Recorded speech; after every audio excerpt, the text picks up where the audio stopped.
নিজের স্বামীকে খুন করে তার দেহকে টুকরো টুকরো করে কেটে একটি ড্রামে ভরে সিমেন্ট দিয়ে সিল করে দেয় এই মহিলা। নাম মুস্কান রস্তোগি।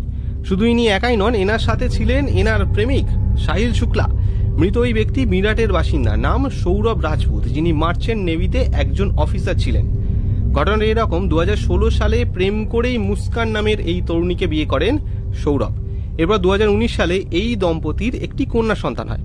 কিন্তু মেয়ে হওয়ার পরই সৌরভ জানতে পারেন তার স্ত্রী মুস্কান তার নিজের বন্ধু সাহিলের সাথে অবৈধ সম্পর্কে জড়িয়ে পড়েছেন। শুরু হয় ঝামেলা। এরপর বহুবার নিজের স্ত্রীকে ফিরিয়ে আনার চেষ্টা করেন সৌরভ, কিন্তু তার কোনো ফল হয় না। মাসের পর মাস কাজের সূত্রে বাইরে থাকায় সেই সুযোগটাই নেয় সৌরভের বন্ধু সাহিল। এরপর সাম্প্রতিক 28শে ফেব্রুয়ারি সৌরভ নিজের মেয়ের 6 বছরের জন্মদিন উপলক্ষে ছুটি নিয়ে বাড়ি ফেরে। জানা যায় গত 4 মার্চ থেকে সে মিসিং হয়ে যায়। এরপর থানায় সৌরভের বাড়ি থেকে মিসিং ডায়েরি করা হলে তদন্তে নেমে পুলিশ সৌরভের স্ত্রী ও তার ওই প্রেমিক সাহিলকে গ্রেপ্তার করে। জানা যায় গত 4 মার্চ সৌরভের খাবারের সঙ্গে প্রথমে ঘুমের ওষুধ মিশিয়ে তাকে খাইয়ে দেয় মুস্কান।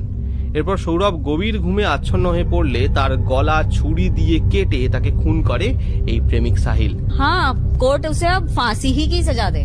आप खुद मांग कर रहे हैं। मांगे, उसे जीने का हक नहीं है, नहीं, ऐसे बच्चे को उसको जीने का हक नहीं है। আর এখানেই শেষ নয়, এত কিছু ঘটানোর পর ওই মহিলা নিজের প্রেমিকের সাথে মানালি ঘুরতে চলে যায়।